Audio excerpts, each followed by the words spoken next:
நமக்கு பிடிச்ச மிருகம்னா அது ஒட்டகச்சிவிங்கியாவோ அல்லது வரிக்குதிரையாவோ இருக்கும். இதெல்லாம் வெளிநாட்டு விலங்குகள். அதே சமயம் நமக்கு பிடிச்ச இந்திய விலங்குகள் எதுன்னு பார்த்தீங்கன்னா யானை, புலி, அப்புறம் மான். இதுதான் நம்ம ஞாபகத்துக்கு வரும். மான்கள்னாலே நமக்கு அதோட அழகான தோற்றமும் அதோட அட்ராக்டிவான கொம்புகளும் தான் கண்ணில் வந்து நிற்கும். எவ்வளோ பியூட்டிஃபுல்லாக இருக்கு பாருங்க. காடுகளில் கூட்டம் கூட்டமாக வசிக்கக்கூடிய மான்கள் அப்பப்ப தங்களுக்குள்ள சண்டை போட்டுக்கும். இந்த சண்டைக்கு பல காரணங்கள் இருக்கு. இந்த வீடியோல அந்த மாதிரியான சில காரணங்களை பற்றி நம்ம பார்க்க போறோம். மனிதர்கள் குடியிருக்கிற பகுதியில குழந்தைகள்லாம் ஒருத்தருக்கு ஒருத்தர் சும்மா அடிச்சு விளையாடிக்குவாங்க. இதே மாதிரி மான்களும் ஒண்ணுக்கொன்னு சண்டை போட்டு விளையாடிக்கும். இந்த சண்டை அப்படி ஒன்றும் பெருசா ஆக்ரோஷமான இருக்காது. விளையாட்டான சண்டை தான் இது அப்படிங்கிறது நம்ம பார்க்கும்போதே தெரிஞ்சிடும். இந்த சண்டையில பயந்தாங்கோழி மானு அந்த இடத்த விட்டு ஓடி போறதும் உண்டு. இதனால ரெண்டு மானுக்குமே எந்தவித பாதிப்பும் இருக்காது. இது முதல் வகை.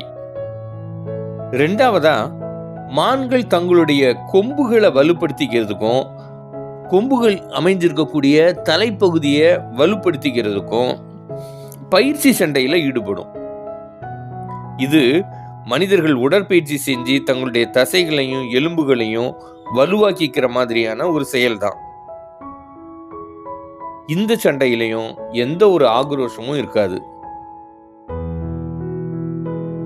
மூணாவதா, மான்கள் உணவுக்காக ஒரு இடத்துல முகாமிட்டு இருக்கும்போது வேற ஒரு மான் கூட்டம் அதே இடத்துக்கு உணவு தேடி வந்துச்சுன்னா அதை விரட்டுறதுக்காகவும் மான்கள் சண்டையிடும். இந்த சண்டையில ஏதாவது ஒரு கூட்டம் மான்கள் வெற்றி பெற்று இன்னொரு கூட்டத்தை துரத்தி அடிச்சிடும். இது உணவுக்காக போடக்கூடிய சண்டை. கடைசியா இன்னொரு முக்கியமான சண்டை இருக்குது. அது தங்களுடைய ஆளுமையை நிரூபிக்கிறதுக்கான சண்டை. பெண் மான்களை கவர்றதுக்காக ஆண் மான்கள் இந்த மாதிரியான சண்டையில ஈடுபடும். இந்த சண்டை ரொம்ப ஆக்ரோஷமா இருக்கும். ஏன்னா பெண்மான்களுக்கு மத்தியில தன்னுடைய ஆளுமையை நிரூபிக்கிறதுக்காக ஆண்மான்கள் போடுற சண்டை இது.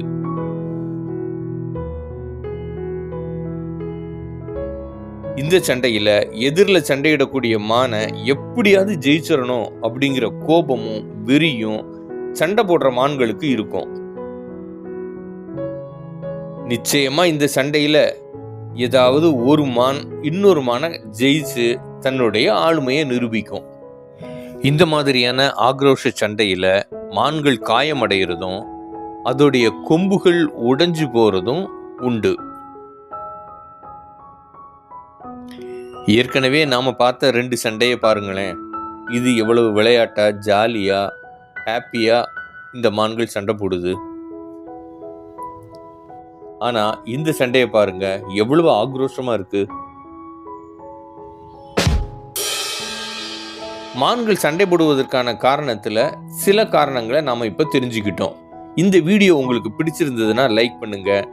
சப்ஸ்கிரைப் பண்ணாம நம்ம வீடியோக்குள்ள பார்த்துக்கிட்டு இருந்தீங்கன்னா சப்ஸ்கிரைப் பண்ணுங்க. நீங்க போடுற லைக்கும் சப்ஸ்கிரிப்ஷனும் தான் எங்களை உற்சாகப்படுத்தும்.